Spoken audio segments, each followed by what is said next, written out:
how to add widget on your lock screen on iPhone X. And okay guys, sir, in your mobile phone, go to settings.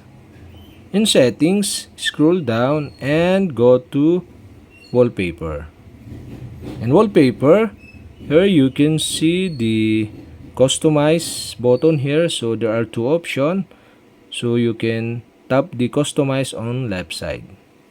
And now you can see here the add widget button. So you can tap this. And you can see here the widget on this pop-up. So you can select the widget you want. So for my example, I add the clock widget. And okay, you can select sliding to the left or right. So I select the city analog. Okay, click this and automatically save on this screen or lock screen the widget.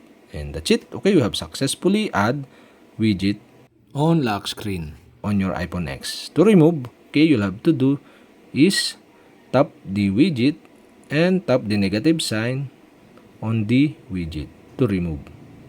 And okay guys, that's it. We have successfully removed and add widget on lock screen on iPhone X.